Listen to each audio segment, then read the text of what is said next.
And we are back. It's the Artie Lange Show. And we're here with Jay Blakesberg. You got a great new book here about a rock and roll photography book. Yes, it's called Jam. How long have you been taking photos for? For like a long time, right? Yeah. Like you've been doing this since you were a kid? Since I was a teenager. I think my first big show that I brought a camera to was a Grateful Dead concert in 1978. I think I was 16 years old. It's kind of like the photo version of that movie, Almost Famous. I'd like to think that. It's funny. I love that movie, and I sort of feel like there's a little bit of my story in there as well. So when you were a kid, you'd just show up at the concert, you'd start taking pictures. Back in the 70s, before it was, corporate rock and roll, you could bring a camera to a concert. You didn't need a special pass. You didn't need a laminate or whatever it might be. And so, back then I borrowed my father's camera and I would just bring it to concerts and take pictures and then kind of just kept going from there. And I was really just doing it because I wanted to create my own memorabilia. I wanted a thumbtack 8x10s on my wall in my bedroom, and I did that. What was the moment where you just first remember getting in there with some band and you just couldn't believe you had the access that you had? I think some of the early times that I was backstage, I snuck backstage. Somehow or another. I mean, when I was 16 years old, I used to go down to this nightclub in South Jersey that I think was a strip club during the day. And I found that out many, many years later because I talked to somebody I photographed there in Little Feet. And, I just sometimes back then it was a lot easier just to kind of walk backstage. And in 1988, I believe it was, there was a big concert at Madison Square Garden. It was the 40th anniversary of Atlantic Records, and I won a contest on a local radio station in San Francisco, won a trip there.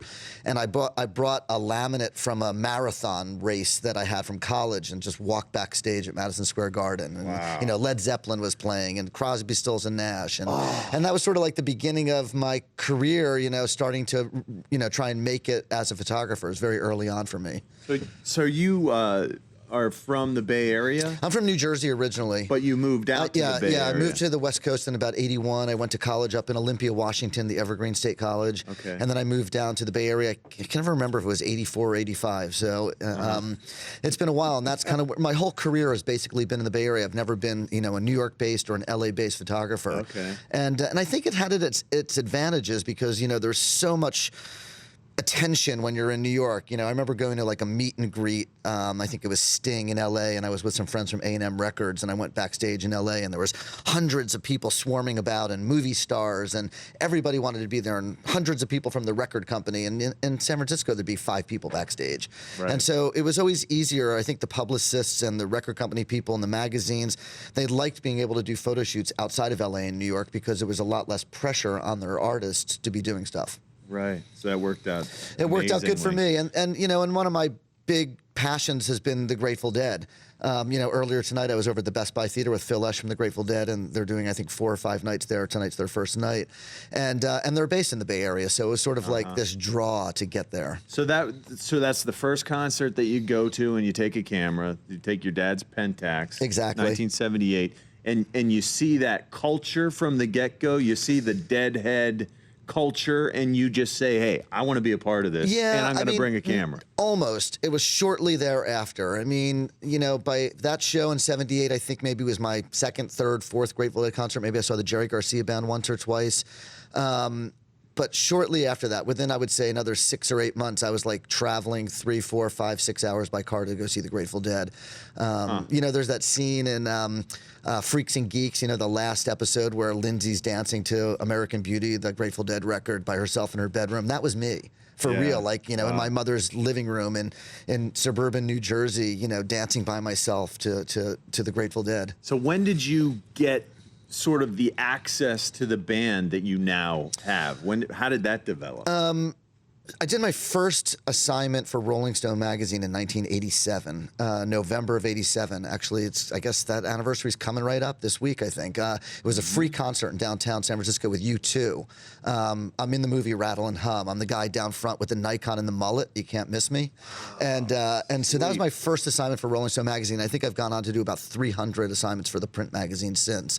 And so that sort of opened a lot of doors for me in San Francisco. People thought of me as the Rolling Stone photographer, even though I wasn't, and was just a freelancer, but I was getting a lot of assignments, and I still shoot for the magazine, and they're still my friends. And guitar player. Guitar player, Yeah. acoustic guitar world. You know, there's a lot of magazines that don't exist anymore in the print world, but I still shoot. I just shot a magazine cover for Acoustic Guitar Magazine last week. I've had pictures fairly regularly recently. I got a picture of the Roots in the new issue of Guitar Player magazine. But it was I started getting some assignments for magazines to shoot the Grateful Dead. There was a couple of fanzines, Relics magazine, which still exists. I shot a cover for them. I want to say not the one that's out now, but the one before. I had that cover as well. So I got some assignments from different magazines. There was a fanzine called The Golden Road, which is named after a Grateful Dead song. And I did a portrait of Jerry Garcia and Robert Hunter for that, and they started using me for photos. And then Bob Weir from the Grateful Dead needed a publicity photo for like a little offshoot thing he was doing called Rat Dog. And it was with a bass player named Rob Wasserman, who I'd been doing a bunch of work with. And his management called me in to do a portrait of him and Bob Weir. And then Bob liked what I did, and then over the next few years, I did more and more for Bob Weir, and then I kept meeting other members of the Grateful Dead. And then about 15 or so years ago, this is after Jerry Garcia died, I connected with the Phil Lesh camp, and I still do a lot of work with Phil Lesh. He just opened his own nightclub in San Rafael, north of San Francisco, called Terrapin Crossroads, and it's a little 300-person, 250-person club, and he puts these incredible bands together of all these, very well-known musicians. Warren Haynes, who I know has been a guest here on the Artie Lange show, and they come in and they reinvent the Grateful Dead songbook with kind of Phil Lesh leading this, and it's just every night it's new, it's different, it's exciting, and the food's great at Terrapin Crossroads, the music's great. It's like our own little clubhouse, Grateful Dead clubhouse. Yeah. Anyone ever get mad at you that like they didn't want you to take their picture and you just kept taking their picture? That happened to me once. You told somebody to stop, or no. David Bowie got mad at me for once. taking a picture. Yeah, of when I was on MTV, we did this bit where we went to the Radio Music Awards and David Bowie was performing, and so we had this bit where I was trying to make a calendar for deaf children. It was a fake concept. Right. Okay. But I was like going that. up to Kid Rock and Garth Brooks and Justin Timberlake. It's for the deaf children. It was for deaf children. And they just had to pose and take a photo for a different month. And then David Bowie was getting ready to go on stage, and he got mad at me, and he sort of like yelled at me a little bit. That was pretty cool. I mean, I like that kind of thing. Right. Yeah. I like when they get angry and stuff. Yeah, I don't like that kind of confrontation. I mean, I'm not a paparazzi, so I kind of avoid that kind of confrontation. I mean, I've had people, musicians say, now's not the right time. But, sometimes I'm in dressing rooms with artists and they're rehearsing. I'm in places that, most people don't get to go. And so you kind of have to feel the vibe and respect the space. And sometimes it's okay to be in there and sometimes it's not. So do you get a lot of groupies and stuff being there with the band, and then the groupies kind of like the extra groupies that don't end up with the band, they go with the photographer? Backstage at rock concerts these days, that's pretty much all there are, is just like naked women, like just in all the dressing rooms. So do you get to enjoy that? Yeah, we hang out with them all the time. I mean, it's like a pretty cool thing. Like, I mean, it's exactly what you would expect from, a movie made in Hollywood with groupies. Lots of drugs around. Maybe the younger kids, but I think the older generation guys, I think they've moved on from that. They've been there, done that. So I think it's just the naked girls, Okay. But yeah, come on back and check it out. That's good enough. We can set some up with you if you want. But I think that, again, that's like all the stuff you see in the movies. And, I think that stuff did happen, but it doesn't really, The Who in the 70s, yeah, there were naked girls. But, members of the Grateful Dead or Fish or Moe or Humphreys McGee or Warren Haynes and Government Mule, no, there's not piles of cocaine and naked women running around. That just doesn't exist anymore. No, unfortunately, really? yeah. Maybe it's the younger kids. Maybe I'm shooting the wrong stuff. You just say that to kind of protect your in with the band. Exactly. They know you're going out you're telling trustworthy all the talking about the cocaine and the chicks, man. I have an idea for a new book, and I want this to be my next book. It's called Hippie Chick.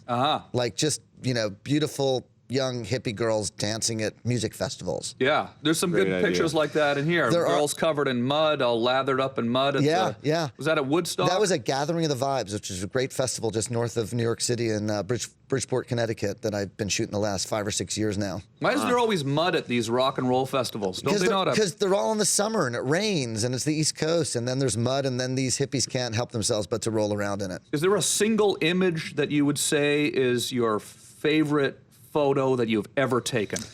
No, that's sort of like, picking your favorite kid, which, neither of my kids are my favorite. It's my dog. And, but, I know my son's listening, maybe my daughter, so now they know the truth is out. But, but if you had one that you were going to blow up and put it on the wall. There's many photos that I'm really very fond of and very close to me. I mean, I have a beautiful portrait of Jerry Garcia. Jerry's dead, and no pun intended. But I saw a great one with Jerry and Elvis Costello. Yeah, and I actually really gave the book Jam to Elvis Costello last week, and he opened up to that page, and he was like, "Wow, this is so great!" And there's a shot of Elvis and Neil Young in the book, and I've got to know Elvis over the last few years because he plays at this festival in San Francisco called Hardly Strictly Bluegrass, and I've given him copies of other books of mine that he's in as well. What is he like as a guy? I'm a huge Elvis fan. is a really, really sweet man. Like, he is a really nice person. He's very grateful. I emailed him the questions for my jam book, and he answered them right away, and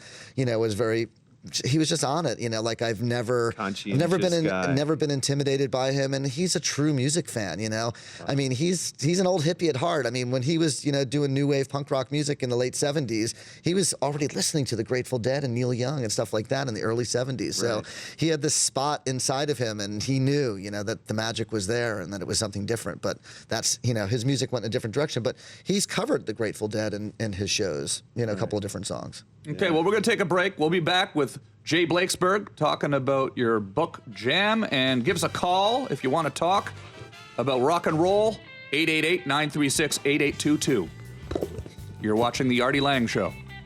The Artie Lange Show, weeknights on Audience, only on DirecTV.